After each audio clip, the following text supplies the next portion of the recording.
chicken flour, beef flour, pork flour. Oh, how I love my meat flours.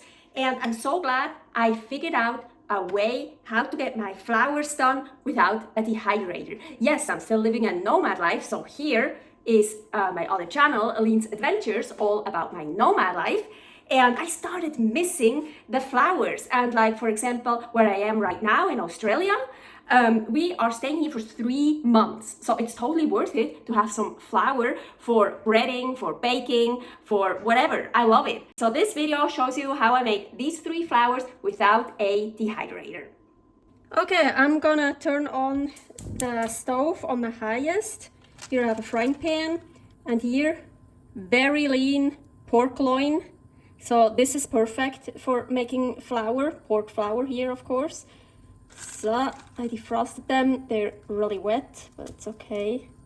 So it depends if you want your pork flour salted or not. So I like it already salted, so I will salt this. So of course then I get salted pork flour. Of course you could also put any like pepper or spices on it if you want spiced pork flour, but I want to keep it carnivore. So, and now the goal is to get as much moisture out as possible, to really dry them out, to basically burn them, to overcook them.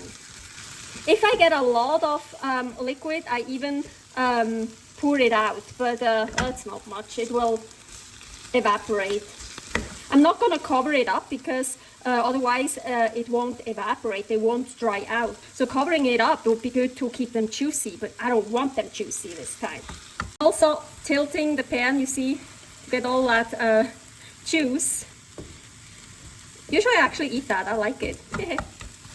Yeah, because I defrosted them, those are really wet. Of course, what you also could do, what probably would work even better and faster, is to pat them dry with paper towels before you put them in the pan. Okay, now I'm gonna turn it off. Now I'm gonna cut lengthwise, pretty thinly.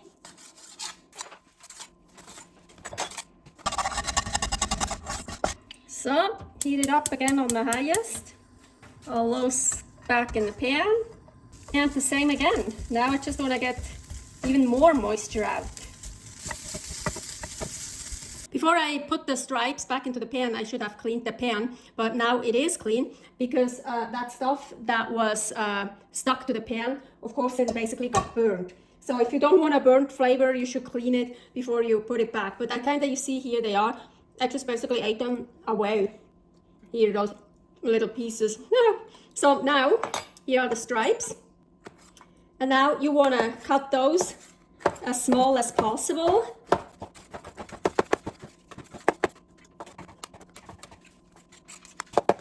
And for the last time, back into the pan. And again, dry it out even more. I like it when it gets burnt a little bit, so like browned, but I don't want to like burn it. I don't want it to get black, then the flavor won't be very good.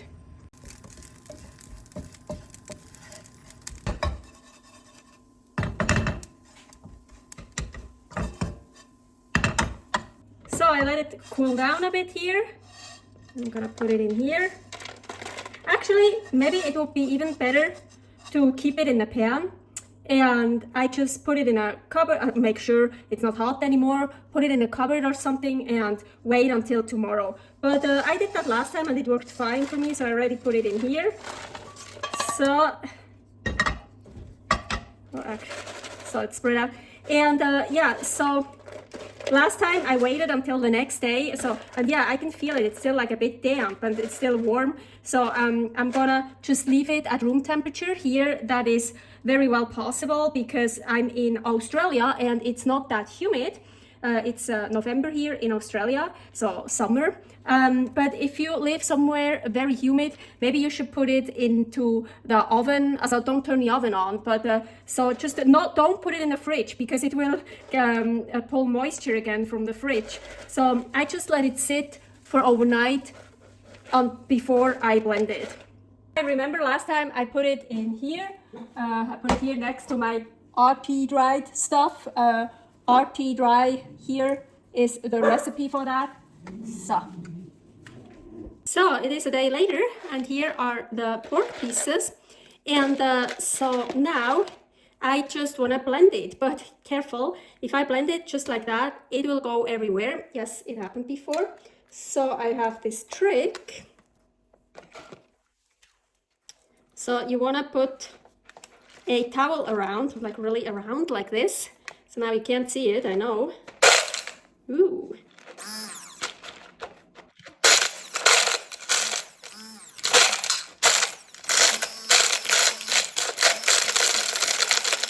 Oh, I found this. This is actually better for blending. It's better when it's higher up and when it's narrow. Yeah, this is much better. So you see? Yeah, but still, it will go everywhere. So I still definitely need this here. So I can actually put it away. So, and I can still see it here.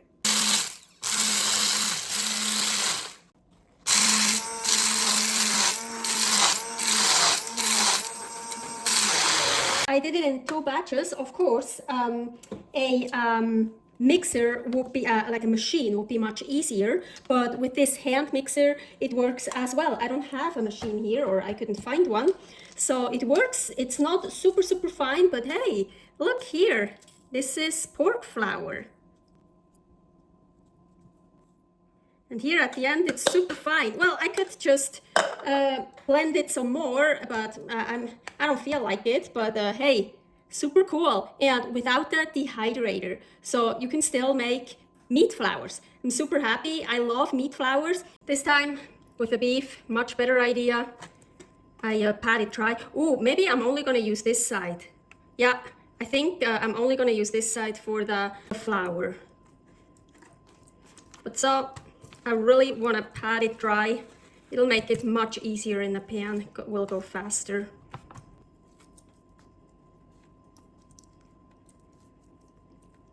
Also this here, the silver skin, I definitely want to cut off, because I don't want to, this is really inedible unless you like slow cook it for like 10 hours. No, I don't know, but I definitely don't want this in my flour.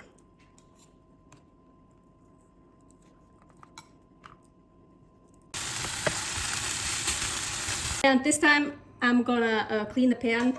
You should really do that, because this will get really burnt and you don't want that in your flour.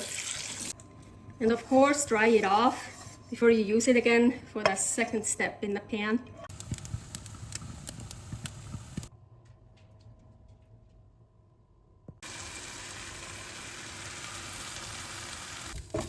And here, working on the chicken breast to make chicken flour.